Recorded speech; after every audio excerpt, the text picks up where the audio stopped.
ہرقل شاہ روم نے قریش کے قافلے میں ایک آدمی بلانے کو بھیجا، اور اس وقت یہ لوگ تجارت کے لیے ملک شام گئے ہوئے تھے، اور یہ وہ زمانہ تھا جب رسول اللہ صلی اللہ علیہ وسلم نے قریش اور ابو سفیان سے ایک وقتی عہد کیا ہوا تھا۔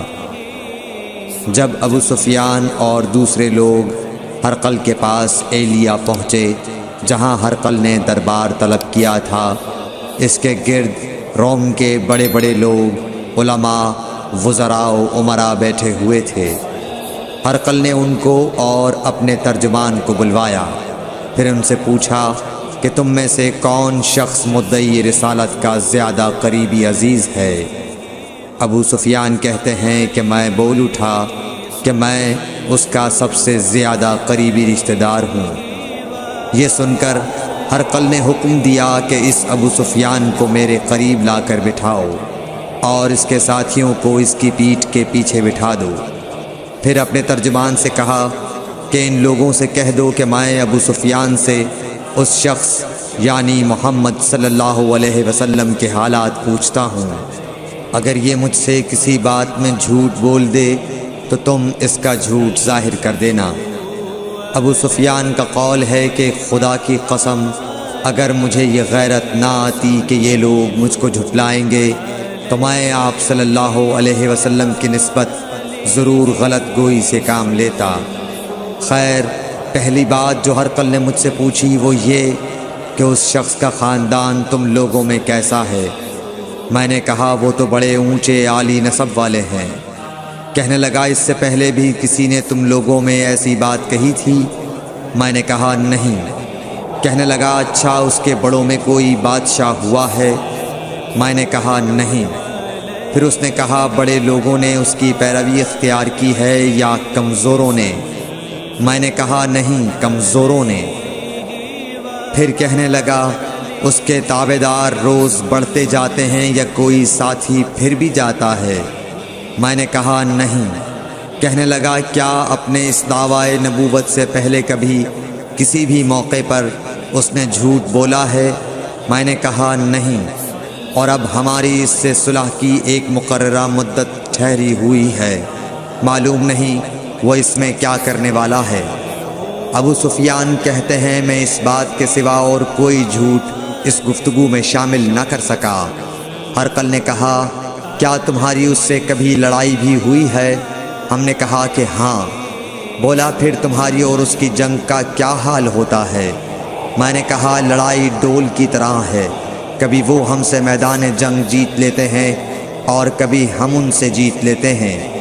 ہرقل نے پوچھا وہ تمہیں کس بات کا حکم دیتا ہے؟ میں نے کہا وہ کہتا ہے کہ صرف ایک اللہ ہی کی عبادت کرو، اس کا کسی کو شریک نہ بناؤ، اور اپنے باپ دادا کی شرک کی باتیں چھوڑ دو، اور ہمیں نماز پڑھنے، سچ بولنے، پرہیزگاری اور صلہ رحمی کا حکم دیتا ہے۔ یہ سب سن کر پھر ہرقل نے اپنے ترجمان سے کہا کہ ابو سفیان سے کہہ دے کہ میں نے تم سے اس کا نسب پوچھا تو تم نے کہا کہ وہ ہم سے عالی نسب ہے، اور پیغمبر اپنی قوم میں عالی نسب ہی بھیجے جایا کرتے ہیں۔ میں نے تم سے پوچھا کہ دعوی نبوت کی یہ بات تمہارے اندر اس سے پہلے کسی اور نے بھی کہی تھی؟ تو تم نے جواب دیا کہ نہیں۔ تب میں نے اپنے دل میں کہا کہ اگر یہ بات اس سے پہلے کسی اور نے کہی ہوتی تو میں سمجھتا کہ اس شخص نے بھی اسی بات کی تقلید کی ہے جو پہلے کہی جا چکی ہے۔ میں نے تم سے پوچھا کہ اس کے بڑوں میں کوئی بادشاہ بھی گزرا ہے؟ تو تم نے کہا کہ نہیں۔ تو میں نے دل میں کہا کہ ان کے بزرگوں میں سے کوئی بادشاہ ہوا ہوگا تو کہہ دوں گا کہ وہ شخص اس بہانے اپنے آباء و اجداد کی بادشاہت اور ان کا ملک دوبارہ حاصل کرنا چاہتا ہے۔ اور میں نے تم سے پوچھا کہ اس بات کے کہنے یعنی پیغمبری کا دعویٰ کرنے سے پہلے تم نے کبھی اس کو دروغ گوئی کا الزام لگایا ہے؟ تم نے کہا کہ نہیں۔ تو میں نے سمجھ لیا کہ جو شخص آدمیوں کے ساتھ دروغ گوئی سے بچے وہ اللہ کے بارے میں کیسے جھوٹی بات کہہ سکتا ہے۔ اور میں نے تم سے پوچھا کہ بڑے لوگ اس کے پیرو ہوتے ہیں یا کمزور آدمی؟ تم نے کہا کمزوروں نے اس کی اتباع کی ہے۔ تو دراصل یہی لوگ پیغمبروں کے متبعین ہوتے ہیں۔ اور میں نے تم سے پوچھا کہ اس کے ساتھی بڑھ رہے ہیں یا کم ہو رہے ہیں؟ تم نے کہا کہ وہ بڑھ رہے ہیں، اور ایمان کی کیفیت یہی ہوتی ہے حتیٰ کہ وہ کامل ہو جاتا ہے۔ اور میں نے تم سے پوچھا کہ آیا کوئی شخص اس کے دین سے ناخوش ہو کر مرتد بھی ہو جاتا ہے؟ تم نے کہا نہیں۔ تو ایمان کی خاصیت بھی یہی ہے، جن کے دلوں میں اس کی مسرت رچ بس جائے وہ اس سے لوٹا نہیں کرتے۔ اور میں نے تم سے پوچھا کہ آیا وہ کبھی عہد شکنی کرتے ہیں؟ تم نے کہا نہیں۔ پیغمبروں کا یہی حال ہوتا ہے، وہ عہد کی خلاف ورزی نہیں کرتے۔ اور میں نے تم سے کہا کہ وہ تم سے کس چیز کے لیے کہتے ہیں؟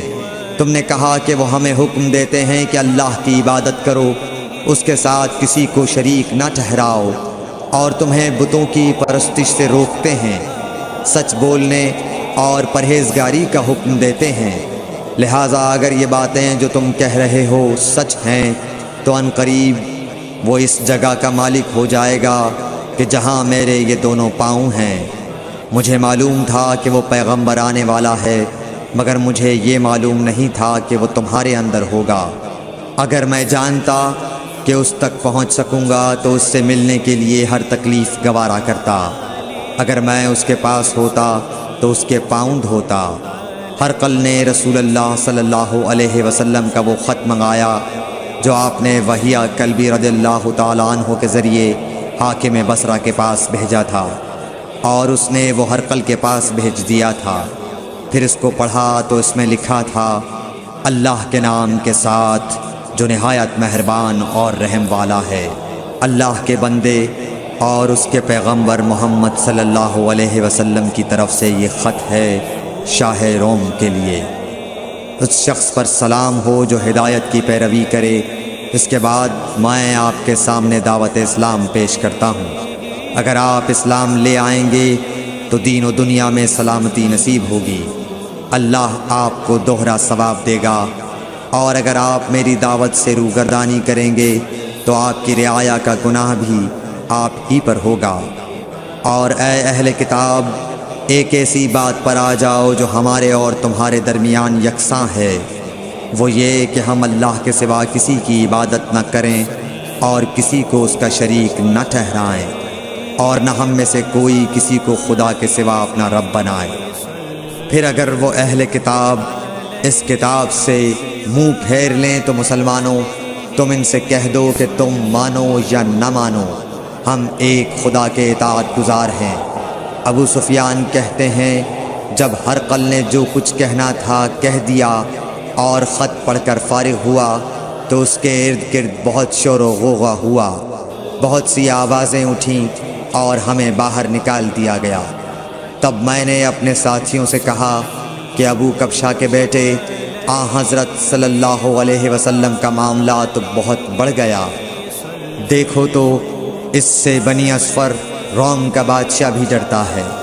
مجھے اس وقت سے اس بات کا یقین ہو گیا کہ حضور صلی اللہ علیہ وسلم ان قریب غالب ہو کر رہیں گے، حتیٰ کہ اللہ نے مجھے مسلمان کر دیا۔ راوی کا بیان ہے کہ ابن ناطور ایلیا کا حاکم ہرقل کا مصاحب اور شام کے نصارہ کا لاٹ پادری بیان کرتا تھا کہ ہرقل جب ایلیا آیا ایک دن صبح کو پریشان اٹھا تو اس کے درباریوں نے دریافت کیا کہ آج ہم آپ کی حالت بدلی ہوئی پاتے ہیں، کیا وجہ ہے؟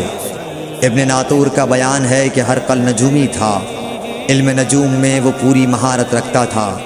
اس نے اپنے ہم نشینوں کو بتایا کہ میں نے آج رات ستاروں پر نظر ڈالی تو دیکھا کہ ختنہ کرنے والوں کا بادشاہ ہمارے ملک پر غالب آ گیا ہے۔ بھلا اس زمانے میں کون لوگ ختنہ کرتے ہیں؟ انہوں نے کہا کہ یہود کے سوا کوئی ختنہ نہیں کرتا، سو ان کی وجہ سے پریشان نہ ہوں۔ سلطنت کے تمام شہروں میں یہ حکم لکھ بھیجیے کہ وہاں جتنے یہودی ہوں سب قتل کر دیے جائیں۔ وہ لوگ انہی باتوں میں مشغول تھے کہ ہرقل کے پاس ایک آدمی لایا گیا جسے شاہ غسان نے بھیجا تھا۔ اس نے رسول اللہ صلی اللہ علیہ وسلم کے حالات بیان کیے۔ جب ہرقل نے سارے حالات سن لیے تو کہا کہ جا کر دیکھو وہ ختنہ کیے ہوئے ہے یا نہیں۔ انہوں نے اسے دیکھا تو بتلایا کہ وہ ختنہ کیا ہوا ہے۔ ہرقل نے جب اس شخص سے عرب کے بارے میں پوچھا تو اس نے بتلایا کہ وہ ختنہ کرتے ہیں۔ تب ہرقل نے کہا کہ یہی محمد صلی اللہ علیہ وسلم اس امت کے بادشاہ ہیں جو پیدا ہو چکے ہیں۔ پھر اس نے اپنے ایک دوست کو رومیہ خط لکھا، اور وہ بھی علم نجوم میں ہرقل کی طرح ماہر تھا۔ پھر وہاں سے ہرقل حمص چلا گیا۔